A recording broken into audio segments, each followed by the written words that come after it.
ഞാൻ പിന്നെ വന്നു. അപ്പൊ കയ്യടി നല്ലത് കൊടുക്കുക. കട്ടപ്പനയിലെ പ്രിയപ്പെട്ടവരെ കാണാൻ വേണ്ടി വന്നിട്ടാണ്. ശരിക്കും പറഞ്ഞാൽ അശോക് ചേട്ടനൊക്കെ വിദേശ രാജ്യങ്ങളിലും അല്ലെങ്കിൽ അമേരിക്കയിലൊക്കെ ശരിക്കും പറഞ്ഞ ഷോയ്ക്ക് പോകുമ്പോൾ എനിക്ക് തോന്നുന്നു അശോക് നിങ്ങൾ അവിടെ ചെന്ന് കഴിയുമ്പം ഇംഗ്ലീഷിലാണ് സംസാരിക്കുന്നില്ലേ? അമേരിക്കയിലൊക്കെ ചെന്നിട്ട് ഇംഗ്ലീഷിലാണോ സംസാരിക്കുന്നത്? ഇവിടെ ഇംഗ്ലീഷ് സംസാരിക്കാം. ഇവിടെ ഇംഗ്ലീഷ് സംസാരിക്കുക പക്ഷെ ഒന്നും മനസ്സിലാവില്ലെന്നുള്ളൂ. അശോകേട്ടൻ അമേരിക്കയിലൊക്കെ പോയിട്ട് ഇംഗ്ലീഷിൽ സംസാരിച്ചൊരു കഥ ഉണ്ടല്ലോ. അയ്യോ, ഒരിക്കലും ഞാൻ ഇംഗ്ലീഷിൽ സംസാരിച്ചതാ. കാരണം എവിടെയാണെന്നൊന്നും പറയുന്നില്ല. ഞാനൊരു പരിപാടിക്ക് വന്നപ്പോൾ ഷൂട്ടിംഗ് നടക്കുന്നതിൻ്റെ ഇടയിൽ അവിടുത്തെ ഈ പഞ്ചാബി ഹൗസ് തന്നെ പടം കഴിഞ്ഞ് നിൽക്കുന്ന സമയത്തായിരുന്നു. അത് കഴിഞ്ഞ് നല്ല തിരക്കുണ്ടായ സമയത്ത് ഒരു പടം ഞാനിങ്ങനെ വർക്ക് ചെയ്തിരിക്കുമ്പോൾ അവിടുത്തെ ഒരു വലിയ ക്ലബ്ബുകാർ, സ്ഥലമൊന്നും ഞാൻ പറയുന്നില്ല, ക്ലബിൻ്റെ പേരും പറയുന്നില്ല, അവരെന്നെ ന്യൂ ഇയർ പരിപാടിക്ക് എന്നെ ക്ഷണിക്കാൻ വേണ്ടി വന്നു. ഒരു ന്യൂ ഇയറിന് അവരുടെ രാത്രി ഒന്ന് ചെല്ലാമെന്ന് വെച്ചു. അപ്പം ഞാൻ പറഞ്ഞു ഞാനില്ല, കാരണം ഇപ്പോൾ പരിപാടിക്കൊന്നും പോകാറില്ല. അങ്ങനെ അത് ഗസ്റ്റായിട്ട് എല്ലാവർക്കും ഭയങ്കര ഇഷ്ടമാണ്, അതുകൊണ്ടൊന്നും വരുവാൻ എനിക്ക് എല്ലാവർക്കും ഇഷ്ടമാണ്. അപ്പോൾ ഞാനില്ല, കാരണം അന്ന് ഒരുപാട് ലേറ്റാകും. ന്യൂ ഇയർ പരിപാടി എന്ന് പറഞ്ഞാൽ ഈ പറഞ്ഞാൽ 12 മണിയൊക്കെ ആകും. അതുകൊണ്ട് എപ്പിസോഡ് ഷൂട്ടുള്ളതാണ്, അത് ബുദ്ധിമുട്ടാണ്. അങ്ങനെ ഈ സംഘാടകരെല്ലാവരും കൂടി അപ്പം തന്നെ മറ്റേ ഡയറക്ടറെ കണ്ടു. ഡയറക്ടർ അവിടെ ഉണ്ടായിരുന്നു. ഡയറക്ടറെ കണ്ടപ്പോൾ ഡയറക്ടർ പറഞ്ഞു, എന്നെ വിളിച്ചിട്ട് പറഞ്ഞു, എനിക്ക് വേണ്ടപ്പെട്ടവരാണ്, ഒന്ന് ചെല്ലണം. അപ്പോൾ അത് സമ്മതിക്കേണ്ടി വന്നു. അങ്ങനെ ഞാൻ ആ പരിപാടിക്ക് പോകാൻ റെഡിയായി. അപ്പോൾ അതിൻ്റെ തലേദിവസം പരിപാടിയുടെ അന്ന് ഇവരെന്നെ വിളിച്ചിട്ട് പറയുന്നത്, ഇന്ന് ആണ് പരിപാടി, വരില്ലേ? വരും. അത് രണ്ടുപേർക്ക് സംസാരിക്കണം, തീർച്ചയായിട്ടും സംസാരിക്കണം. വരുമ്പോൾ ഇംഗ്ലീഷിൽ സംസാരിക്കണോട്ടോ. ഞാൻ പറഞ്ഞാൽ എനിക്ക് പറ്റൂല, നടക്കില്ല.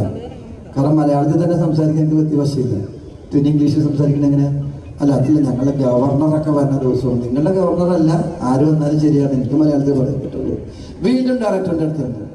ഡയറക്ടർ എന്നെ വിളിച്ചു, നീ ഒരു പ്രണീതാതി അസോസിയേറ്റ് ഡയറക്ടർ ഒരു പ്രസംഗം തയ്യാറാക്കി തരും, അതങ്ങോട്ട് വായിച്ചാൽ മതി എന്ന് പറഞ്ഞു. അതിന് ഞാൻ തയ്യാറായി. പരിപാടി വന്ന് വൈകുന്നേരം ഈ സംഘാടകരെല്ലാം കൂടി എൻ്റെ റൂമിൽ വന്നു. ഈ അസോസിയേറ്റ് ഡയറക്ടർ തയ്യാറാക്കി തന്ന ഇംഗ്ലീഷിൻ്റെ പ്രസംഗം ആയിട്ട് ഞാൻ അറക്കാൻ കൊണ്ടുപോകുന്ന ഒരു ആടിൻ്റെ അവസ്ഥയിൽ ഈ വണ്ടിയിലേക്ക് കയറി ഞാൻ പോയി.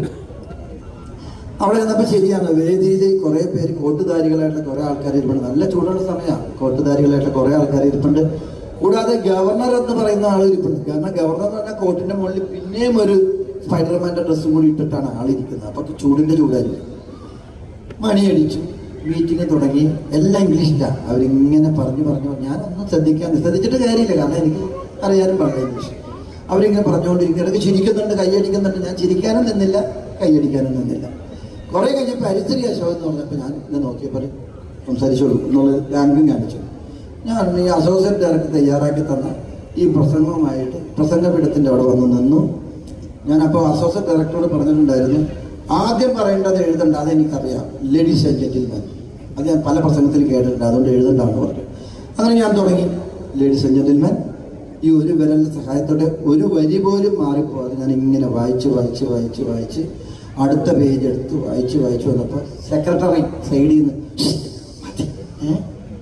മതി എൻ്റെ മനസ്സ് പറഞ്ഞു, അറിയാൻ പാടാത്ത ഭാഷ എഴുതി വായിപ്പിച്ചിട്ട് മതി എന്നാ, ഞാൻ ഫുൾ വായിച്ചിട്ടേ പോകുള്ളൂ എന്ന് പറഞ്ഞു. ഞാൻ വീണ്ടും കണ്ടിന്യൂ ചെയ്തു. ഞാൻ വായിച്ച് അടുത്ത പേജ് എടുത്ത് പ്രസിഡന്റ് അശോക മതി, പറ്റില്ല മോനെ, ഫുൾ വായിച്ചിട്ടേ ഞാൻ പോകുള്ളൂ എന്ന് പറഞ്ഞ് അടുത്ത പേജിങ്ങനെ വായിച്ച് വന്നപ്പോൾ ഓഡിയൻസിൻ്റെ ഇടയിൽ നിന്ന് ചിരി വന്നു. അപ്പോൾ എനിക്ക് തോന്നി എന്തോ കുഴപ്പമുണ്ട്. ഞാൻ പിന്നെ ഈ പ്രസംഗത്തിൻ്റെ ഈ പേപ്പർ നോക്കിയപ്പോഴാണ് അസോസിയേറ്റ് ഡയറക്ടർ തയ്യാറാക്കി തന്ന ഇംഗ്ലീഷിലെ പ്രസംഗത്തിൻ്റെ 4 ഫോട്ടോസ്റ്റാറ്റ് കോപ്പി ഉണ്ടായിരുന്നു.